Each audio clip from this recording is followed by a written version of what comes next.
Soul and to novel की इस episode की स्टार्टिंग में हमें स्नो एम्प्रेस को दिखाया जाता है जो कहती है कि तो जाओ और स्काई ड्रीम को मार दो, अगर तुम ऐसा कर नहीं पाई तो मैं उसे मार दूंगी। स्नो एम्प्रेस की इस बात को सुनकर आइस एम्प्रेस शॉक्ड होती है और उसे भरोसा ही नहीं हो रहा था कि स्नो एम्प्रेस भी ऐसा कह सकती है। फिर आइस एम्प्रेस स्नो एम्प्रेस को कहती है कि आखिर तुम उसे क्यों मारना चाहती हो, वैसे भी वो तुम्हारे लिए कोई भी डर नहीं है और यही सच है कि मैं बस तुम्हें ही पसंद करती हूँ। जिस पर स्नो एम्प्रेस कहती है कि जबकि तुम सिर्फ मुझे ही पसंद करती हो और मैं भी तुम्हें पसंद करती हूँ तो आखिर इस आइस वॉर्म की क्या ही जरूरत है, वैसे भी ये आइस वॉर्म हमेशा तुमसे चिपकने की कोशिश करता है, इसीलिए जब तक ये जिंदा रहेगा तब तक हमें कभी भी शांति नहीं मिलेगी। और क्या तुम वही आइस एम्प्रेस हो जो कि पहले इस आइस वॉर्म को मारना चाहती थी? जल्दी करो और मेरे आंखों के सामने इसे मार डालो। स्नो एम्प्रेस की इस बात को सुनकर आइस एम्प्रेस ट्रेम्बल करने लगती है और वो धीरे से स्काई ड्रीम को देखती है जो कि अभी आइस एजेंट्स को एब्जॉर्ब कर रहा था। और अभी आइस एम्प्रेस भी ये जानती थी कि स्काई ड्रीम उन दोनों की इन सभी बातें को सुन पा रही है, लेकिन फिर भी स्काई ड्रीम इन दोनों की इन बातों में कोई भी जवाब नहीं देता और वो ऐसा दिखावा करता है जैसे कि उसने इन दोनों की बातों को बिल्कुल भी नहीं सुना हो। शायद उसे ये पता भी नहीं हो सकता है कि आखिर खुद की लाइफ के लिए कैसे बचाने के लिए कैसे बात करा जाए, क्योंकि इस तरफ आइस एम्प्रेस दोबारा से कहती है कि ये आइस वॉर्म पूरी तरीके से यूजलेस है क्योंकि इसकी सारी स्ट्रेंथ स्टार्ट ऑफ फॉरेस्ट की सारे सोल बीस्ट और 20 गॉड डिटियन ने एब्जॉर्ब कर लिया है, इसकी वजह से ही ये यूहाओ के साथ फ्यूज हुआ था और इसने उसकी सारी ओरिजिन स्पिरिचुअल को यूहाओ के साथ फ्यूज करा है। इसीलिए करंट टाइम में स्काई ड्रीम कम्प्लीटली यूजलेस है, इसकी मरने से भी हमें कोई भी फर्क नहीं पड़ेगी और ना ही इससे यूहाओ को ही कुछ असर पड़ेगी। इसके बिना हम दोनों भी आराम से हमेशा हमेशा के लिए साथ में रह पाएंगे, इसीलिए आइस जल्दी से इसे मार डालो, तुम ये कर सकती हो। स्नो एम्प्रेस की इस बात को सुनकर आइस एम्प्रेस कुछ भी सोच ही नहीं पाती है कि आखिरकार अब उसे क्या करना है, क्योंकि स्काई ड्रीम आइस वॉर्म जो कि उसे काफी गहरा प्यार करता था और उसके लिए स्काई ड्रीम खुद की लाइफ देने के लिए भी पूरी तरीके से तैयार था, जबकि दूसरी तरफ स्नो एम्प्रेस थी जिसको वो हमेशा से ही प्यार करती थी और वो उसकी सिस्टर की तरह थी। ये दोनों पर्सन अभी आइस एम्प्रेस के माइंड में एक के बाद एक करके एंटर करते हैं, क्योंकि अब आइस एम्प्रेस को इन दोनों में से किसी एक को चूज करना था। वैसे तो आइस एम्प्रेस एक सोल बीस्ट थी, लेकिन फिर भी आइस एम्प्रेस ने काफी लंबे टाइम पहले से ही इंटेलिजेंस को हासिल कर चुकी थी, इसीलिए आखिरकार उसे इन दोनों में से किसी एक को चूज करने के लिए हार्ड होना ये नॉर्मल बात है। वैसे अगर बात किया जाए तो वैसे तो स्काई ड्रीम मरने से काफी ज्यादा ही डरता था, लेकिन फिर भी स्काई ड्रीम हमेशा ही डेंजर में आइस एम्प्रेस को प्रोटेक्ट करने के लिए हमेशा अपीयर होता था और जहाँ जहाँ आइस एम्प्रेस डेंजर में होती थी वहाँ पर हमेशा स्काई ड्रीम अपीयर होता था उसको प्रोटेक्ट करने के लिए, और वो हमेशा अपने लाइफ से पहले आइस एम्प्रेस के बारे में सोचता था। और जब से आइस एम्प्रेस यूहाओ की स्पिरिट बनी थी तो तब से ही आइस एम्प्रेस स्काई ड्रीम के साथ हर एक दिन बिता रही थी। एक टॉप टायर सोल बिस्ट के पास भी एक फीलिंग्स होती है, लेकिन स्नो एम्प्रेस उसे आइस ड्रीम को मारने के लिए कह रही थी, इसीलिए आखिरकार उसे बुरा फील क्यों नहीं होता, आखिर वो शॉक क्यों नहीं होती, आखिर वो कैसे किसी की लाइफ को ऐसे ही ले सकती थी जो उसकी लाइफ को प्रोटेक्ट करने के लिए खुद की लाइफ की भी चिंता नहीं करता। फिर आइस एम्प्रेस ट्रेम्बलिंग वॉइस के साथ स्नो एम्प्रेस को कहती है कि स्नो क्या तुमने पहले ये मुझसे नहीं कही थी कि ये मेरे से काफी ज्यादा ही अच्छा है, इसीलिए मुझे भी इससे अच्छे से, लेकिन तभी स्नो एम्प्रेस कहती है कि मैंने इन बातें पहले बताई थी क्योंकि तब मैं पर्सनली तुम्हें प्रोटेक्ट कर नहीं सकती थी, इसीलिए तब मैं ये चाहती थी कि जब तक मैं मेरी मेमोरीज को रिकवर ना करूँ तब तक कोई और तुम्हें प्रोटेक्ट करे, लेकिन अब सब कुछ अलग है, मैं वापस आ चुकी हूँ और मैंने मेरी मेमोरीज और पावर दोनों को हासिल कर लिया है, इसीलिए अब मेरे अलावा यहाँ पे और कोई भी तुम्हें अच्छी तरीके से प्रोटेक्ट नहीं कर सकता है और मेरे अलावा यहाँ पर और कोई भी नहीं है जो कि तुम्हें अच्छे से प्रोटेक्ट कर सके, इसीलिए अब इस आइस वॉर्म की हमें कोई भी जरूरत नहीं है, इसीलिए जल्दी करो और इसे जल्दी से यहाँ पर मार दो। आखिर तुम यहाँ पर हेजिटेट क्यों कर रही हो, आखिर तुम अपने मूव्स को क्यों चल नहीं रही हो। स्नो एम्प्रेस की इस बात को सुनकर आइस एम्प्रेस कुछ टाइम के लिए कंफ्यूज होती है, लेकिन फिर भी वो कुछ भी जवाब नहीं देती, जिसे देखकर स्नो एम्प्रेस कोल्ड लुक के साथ कहती है कि तो क्या इसका मतलब तुम स्काई ड्रीम को मारने वाली नहीं हो, तो क्या इसका मतलब तुम स्काई ड्रीम को नहीं मारोगी। चलो ठीक है, अगर तुम ऐसा कर नहीं सकती हो तो फिर ठीक है, मैं ही उसे मार देती हूँ। इतना कहने के साथ ही स्नो एम्प्रेस आइस एम्प्रेस की फ्रंट में अपीयर होती है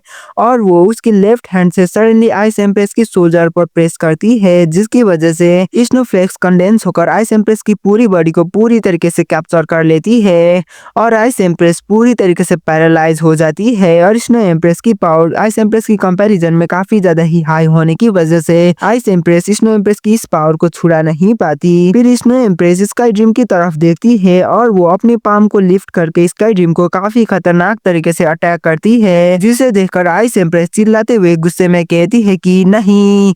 इतना कहने के साथ ही आइस एम्प्रेस की बॉडी से ह्यूज अमाउंट की एनर्जी रिलीज होती है और वो स्नो एम्प्रेस की पैरालाइजिंग एबिलिटी से खुद को फ्री करने की कोशिश करती है। और वह लोग आइस एम्प्रेस को स्नो एम्प्रेस की सभी अटैक्स के बारे में अच्छी तरीके से पता था और वो ये अच्छी तरीके से जानती थी कि आखिरकार स्नो एम्प्रेस की कौन सी अटैक इतना ज्यादा पावरफुल है। और अभी जो अटैक स्नो एम्प्रेस ने स्काई ड्रीम के ऊपर करी थी, ये अटैक उसकी एम्प्रेस पाम सोनलेस ग्लेशियर थी, जो कि स्नो एम्प्रेस की one of the powerful attack है। इवन अगर ये अटैक स्नो एम्प्रेस ने आइस एम्प्रेस के ऊपर करी होती तो आइस एम्प्रेस को भी ये पता नहीं था कि क्या वो स्नो एम्प्रेस की इस अटैक से खुद को बचा पाएगी या नहीं। लेकिन इस बारी स्नो एम्प्रेस ने ये अटैक स्काई ड्रीम के ऊपर करी थी, जो कि वाकई में काफी ज्यादा ही कमजोर था।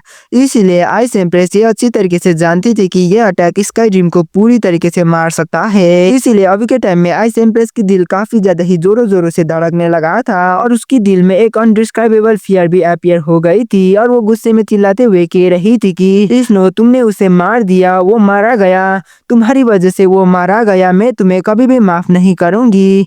और वह लोग इतना कहने के साथ ही आइस एम्प्रेस की आंखें पूरी तरीके से रेड होती है और उसकी बॉडी से निकल रही हुई आइस ओरा भी ग्रेजुअली ग्रीन कलर में बदल जाती है और वो स्नो एम्प्रेस की पैरालाइजिंग स्नो फ्लेक्स से खुद को आजाद करने की कोशिश करती है। जबकि इस तरफ स्काई ड्रीम की पूरी बॉडी डार्क ब्लू कलर में चेंज होती है और इसके साथ स्काई ड्रीम की पूरी बॉडी डार्क ब्लू लेयर से कवर हो गया था। और अगर बात करा जाए तो इस आइस ब्लू लेयर के साथ आइस एम्प्रेस काफी ज्यादा ही फैमिलियर थी और वो ये अच्छी तरीके से जानती थी कि ये आइस ब्लू लेयर डेथ की है। और वह लोग स्नो एम्प्रेस की अटैक स्नो लेस इतना ज्यादा पावरफुल था कि अगर स्नो एम्प्रेस ने इस अटैक को दितियान के ऊपर करा होता तो भी दितियान काफी ज्यादा ही सेवरली इंजर्ड हो जाता और शायद दितियान भी स्नो एम्प्रेस की इस अटैक को हिडन लेने की कोशिश बिल्कुल भी नहीं करता।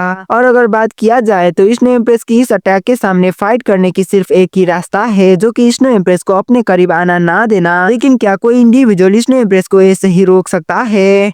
और वह लोग जैसे ही आइस एम्प्रेस स्नो एम्प्रेस की स्नो फ्लेक्स से आजाद होती है, वो डायरेक्टली स्काई ड्रीम के तरफ चली जाती है, जबकि स्नो एम्प्रेस एक फ्लैश लाइट के साथ आइस एम्प्रेस की रास्ता को ब्लॉक करती है और वो दोबारा से उसे पैरालाइज करने की कोशिश करती है। इसे देखकर आइस एम्प्रेस उसके हाथों को आगे की तरफ प्रेस करती है, जिसके साथ ही jade scorpion shadow green light में ट्रांसफॉर्म होकर स्नो एम्प्रेस के तरफ अटैक करती है, जिसे देखकर स्नो एम्प्रेस कोल्ड तरीके से गुस्से में कहती है कि आइस, आखिर तुम्हारी हिम्मत कैसे हुई मुझे अटैक करने की? तो आइस एम्प्रेस भी काफी बुरी तरीके से रोते हुए कहती है कि आखिर क्यों, आखिर तुमने उसे क्यों मारा? वो तुम्हारे लिए कोई डर भी नहीं था, और फिर तुमने उसकी जान क्यों ली? इतना कहने के साथ ही उसके हैंड अल्टीमेट आइस की लाइट के साथ ब्लास्ट होती है और वो एक के बाद एक करके स्नो एम्प्रेस के ऊपर हैमर करने लगती है, जिसे देखकर स्नो एम्प्रेस काफी ज्यादा ही हैरान हो गई थी। और अभी के टाइम में आइस एम्प्रेस को देखने में ऐसा लग रहा था कि उसकी इमोशन आउट ऑफ कंट्रोल होने की वजह से वो बर्जाक हो गई हो। आइस एम्प्रेस तो ऐसे ही ब्रूटल तरीके से स्नो एम्प्रेस के ऊपर अटैक कर रही थी, जबकि इस तरफ स्नो एम्प्रेस एक ही हाथों से खुद को डिफेंड कर रही थी और वो आइस एम्प्रेस की बातों में कुछ भी जवाब दे नहीं रही थी। फिर आइस एम्प्रेस और भी गुस्से में कहती है कि आखिर क्यों, आखिर ऐसा क्यों? वो तो कभी भी और किसी के लिए भी डर नहीं बना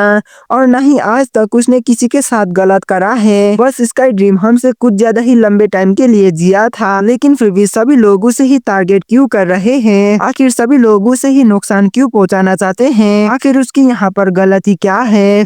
स्नो, आखिरकार तुमने उसके साथ ऐसा क्यों करा? आखिरकार उसकी गलती क्या है जिसकी वजह से तुमने उसे मार डाला? और वह लोग आइस एम्प्रेस तो ऐसे ही कह रही थी और उसकी आंखों से वाटरफॉल्स की तरह आंसू भी गिर रही थी, जबकि स्नो एम्प्रेस आइस एम्प्रेस को दोबारा से पीछे की तरफ पुश करती है और वो कहती है कि आइस, क्या तुम स्काई ड्रीम को प्यार करने लगी हो? स्नो एम्प्रेस की इस बात को सुनकर आइस काफी ज्यादा ही शॉक्ड होती है और वो स्नो एम्प्रेस को अटैक करना भी बंद करती है। फिर आइस एम्प्रेस कन्फ्यूजन लुक और कोल्ड लुक के साथ कहती है कि हाँ, शायद मैं भी उसे प्यार करने लगी हूँ, लेकिन स्नो तुम गलत थी, तुम्हें उसे मारना बिल्कुल भी नहीं चाहिए था। अब मैं और ज्यादा तुम्हारे साथ नहीं रहूंगी। शायद ऐसा भी हो सकता है कि मैं स्काई ड्रीम को प्यार ना करूं, लेकिन फिर भी अब मैं तुम्हारे साथ बिल्कुल भी नहीं रहना चाहती हूँ, क्योंकि स्काई ड्रीम को तुमने मार दिया है, तुम्हारी वजह से ही स्काई ड्रीम मरा है। और अगर मैं अभी भी तुम्हें माफ कर दूंगी और मैं दोबारा से तुम्हारे साथ रहूंगी तो मैं स्काई ड्रीम की सभी फेवर को कैसे रिपे कर पाऊंगी। वैसे तो वो ज्यादा स्ट्रांग नहीं था और पास्ट में वो मेरी एनिमी था, लेकिन फिर भी वो मेरे से काफी ज्यादा ही अच्छा था। मैं हमेशा से ही उसके सामने सेफ फील करती थी, लेकिन अब तुमने मेरी सारी उम्मीदें को डिस्ट्रॉय कर दी है। इश्नो, आखिर तुमने ऐसा क्यों करा?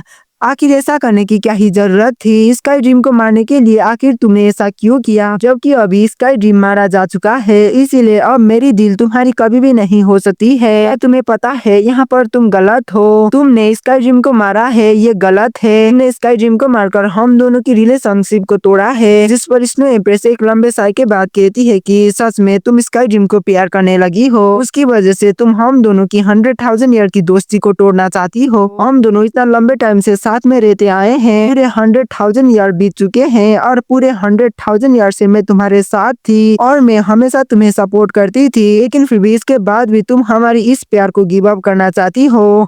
और मैं यहाँ पर बिल्कुल भी गलत नहीं हूँ, मैं सही थी। शायद ये तुम्हें भी पता नहीं होगा कि तुम उसकी प्यार में पड़ चुकी हो। बात सिर्फ इतना ही हो कि तुम इसे एडमिट करना बिल्कुल भी नहीं चाहती हो। तो आइस एम्प्रेस मना करती है, जबकि स्नो एम्प्रेस उसकी बातों को कंटिन्यू करने से पहले एक बारी क्यूट स्माइल को पास करती है। और वह लोग वाकई में अब की स्नो एम्प्रेस की ये स्माइल काफी ज्यादा ही ब्यूटीफुल थी। और फिर स्नो एम्प्रेस कहती है कि आइस में गलत बिल्कुल भी नहीं हूँ। आइस, मैं यहाँ पर बिल्कुल भी गलत नहीं हूँ। तुम बस एक पागल लड़की हो। मैं बस तुम्हें यहाँ पर मदद कर रही हूँ ताकि तुम ये जान सको कि तुम आखिरकार क्या चाहती हो। स्नो एम्प्रेस की इतना कहने के साथ ही स्नो एम्प्रेस के पीछे दोबारा से एक फिगर अपीयर होता है और वो फिगर और कोई नहीं बल्कि स्काई ड्रीम था और उसकी बॉडी की deep blue aura slowly disappear हो रही थी, जबकि इस तरफ स्काई ड्रीम की आंखों से भी आंसू गिर रही थी और वो ट्रेम्बल करते हुए कह रहा था कि आइस में। लेकिन तभी आइस एम्प्रेस स्काई ड्रीम को सडनली हक करता है और वह लोग ऐसे ही एक हैप्पी एंडिंग के साथ हमारी ये वाला एपिसोड यहीं पे खत्म होती है। मिलते हैं अगले वीडियो में, तब तक के लिए बाय बाय।